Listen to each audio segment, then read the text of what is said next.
ഇന്നത്തെ ഡേ ചലഞ്ചിൽ നമുക്ക് നമ്മുടെ ഹൈക്കോർട്ട് അസിസ്റ്റന്റ് ഡിസ്ക്രിപ്റ്റീവ് എക്സാമിന്റെ ക്വസ്റ്റ്യൻ പേപ്പർ ഒന്ന് പരിചയപ്പെടാം. നിങ്ങൾ ഈ കാണുന്നതാണ് ഡിസ്ക്രിപ്റ്റീവ് എക്സാമിന്റെ ക്വസ്റ്റ്യൻ പേപ്പർ എന്ന് പറയുന്നത്. ഒരു ബുക്ക്ലെറ്റ് ആണ്. ആദ്യത്തെ പേജിലെ ഇൻസ്ട്രക്ഷൻസും പിന്നെ നമ്മുടെ റോൾ നമ്പറും ഇൻവിജിലേറ്ററിന്റെയും കാൻഡിഡേറ്റിന്റെയും സിഗ്നേച്ചറിനാണുള്ള സ്പേസ് ആണ്. അതിനുശേഷം സ്റ്റാർട്ട് ചെയ്യുന്നത് പ്രിസി റൈറ്റിംഗിലൂടെയാണ്. ഒറ്റ പ്രിസിയാണ് ചോദിക്കുക. 10 മാർക്കിനായിരുന്നു കഴിഞ്ഞ പ്രാവശ്യം പ്രിസി ചോദിച്ചത്. സോ ഈ പ്രിസിയുടെ പ്രത്യേകത എന്ന് പറയുന്നത് നിങ്ങൾ 1/3 ആയിട്ട് റെഡ്യൂസ് ചെയ്യുക എന്നുള്ളതാണ്. അതിൻ്റെ ഒരു പൊരുൾ മാറാതെ അതിനെ 1/3 ആയിട്ട് റെഡ്യൂസ് ചെയ്യുക. സോ വലിയ പ്രസിയൊന്നുമല്ല, നമുക്ക് വായിച്ചെടുക്കാൻ പറ്റുന്ന അത്യാവശ്യം സ്പേസിങ്ങിൽ തന്നെ കൊടുത്തിട്ടുള്ള ഒരു പ്രസിയാണ്.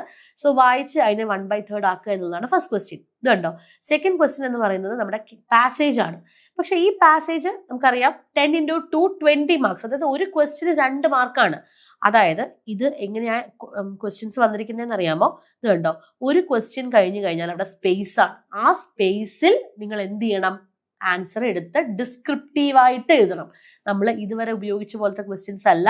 ഇതുവരെ നമ്മൾ MCQs ആയിരുന്നു നമ്മളുടെ പാസേജ് എന്ന് പറയുന്നത്. പക്ഷെ ഇവിടെ അങ്ങനെയല്ല, ഒബ്ജക്റ്റീവ് ഡിസ്ക്രിപ്റ്റീവ് ആണ് നമ്മുടെ പാസേജ്. കണ്ടോ, 10 ക്വസ്റ്റ്യൻ ഉണ്ടാവും. ഒരു ക്വസ്റ്റ്യന് 2 മാർക്ക് വെച്ച് നമുക്ക് ഏകദേശം 20 മാർക്കിന് എന്തുണ്ട്?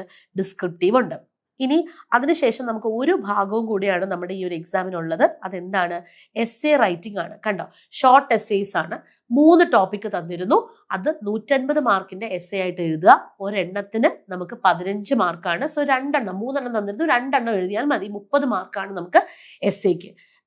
ഏറ്റവും പ്രധാനമായിട്ടും ചോദിച്ചിരിക്കുന്ന topic artificial intelligence and jurisprudence ആണ്. പിന്നെ personal experience of climate change over the past decade ആണ്. Global impact on economic sanctions ആണ്. നമ്മൾ ഒട്ടും അൺപ്രഡിക്റ്റഡ് എന്ന് പറയാൻ പറ്റുന്ന ടോപ്പിക്സേ അല്ല. കാരണം പ്രഡിക്റ്റഡ് ഏരിയാസ് ഉണ്ട്. ഒരു 7-8 പ്രഡിക്റ്റഡ് ഏരിയാസ് ഉണ്ട് നമുക്ക് ഡിസ്ക്രിപ്റ്റീവ് റൈറ്റിംഗിൽ. ആ പ്രഡിക്റ്റഡ് ഏരിയാസിൽ നിന്നും തീർച്ചയായിട്ടും നിങ്ങൾക്ക് ടോപ്പിക്സ് കിട്ടും. ആ പ്രഡിക്റ്റഡ് ഏരിയാസിൽ ഏറ്റവും പ്രധാനമായിട്ടും വരുന്ന ഒരെണ്ണം എന്ത് തന്നെയാണ്? AI ആണ്. സോ അത് എന്തായാലും അവിടെ വന്നിട്ടുണ്ട്. ആർട്ടിഫിഷ്യൽ ഇന്റലിജൻസ് വന്നിട്ടുണ്ട്. രണ്ടാമത്തത് എൻവയോൺമെന്റ് ആണ്. അതാ ക്ലൈമറ്റ് ചേഞ്ച് അവിടെ ചോദിച്ചിട്ടുണ്ട്. ആൻഡ് മൂന്നാമത് എക്കണോമിക് ഏരിയ ആണ്. സോ ഇവിടെ കൃത്യമായിട്ട് ഈ 3 ഏരിയാസ് വന്നിട്ടുണ്ട്. ഇത് കൂടാതെ ഇന്നത്തെ കാലത്ത് ഏറ്റവും ട്രെൻഡിങ് ആയിട്ട് വരുന്ന എഡ്യൂക്കേഷൻ ഏരിയ വളരെ ഇമ്പോർട്ടൻ്റ് ആണ്. NEP മാത്രമല്ല, റീസെന്റ് വരുന്ന എഡ്യൂക്കേഷൻ ക്രൈസിസ് ഇമ്പോർട്ടൻ്റ് ആണ്.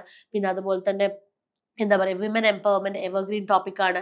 സോ ഇങ്ങനെയുള്ള ഒരുപാട് ടോപ്പിക്സ് ഇവിടെ നമുക്ക് ഗ്യാരണ്ടീഡ് ആയിട്ട് കുറച്ച് കാര്യങ്ങൾ പഠിച്ചു വെച്ചാൽ ഉറപ്പായിട്ടും എസ്സേ എഴുതാൻ പറ്റുന്ന ഭാഗങ്ങളാണ്. എങ്ങനെ എഴുതണം എന്നുള്ളതൊക്കെ ഡീറ്റെയിൽ ആയിട്ട് നിങ്ങൾ പഠിക്കേണ്ട ഏരിയാസ് ആണ്. സോ ഇതാണ് നമ്മുടെ high court assistant descriptive exam question paper എന്ന് പറയുന്നത്. സോ വളരെ ഈസി ആയിട്ട് നമുക്ക് പഠിച്ചെടുക്കാവുന്നതേ ഉള്ളൂ. പേടിക്കുകയേ വേണ്ട. ഡിസ്ക്രിപ്റ്റീവ് എക്സാം എന്ന് പറയുന്നത് പാസേജ് വളരെ ഈസി ആയിട്ട് കിട്ടും. എസ്സേ കുറച്ച് ടോപ്പിക് ഏരിയാസ് ഉണ്ട്, അത് പഠിച്ചാൽ കിട്ടും. ആൻഡ് പ്രിസി വളരെ ഈസി ആയിട്ട് ചെയ്യാവുന്ന കേസേ ഉള്ളൂ. വിട്ടുകളയരുത്. സോ ഹൈക്കോർട്ട് അസിസ്റ്റന്റ് നമ്മുടെ പുതിയ ബാച്ചിനെ കുറിച്ച് അറിയാനായിട്ട് നമ്മുടെ ബോർഡ് നമ്പറിൽ കോൺടാക്ട് ചെയ്യുക. Stay tuned.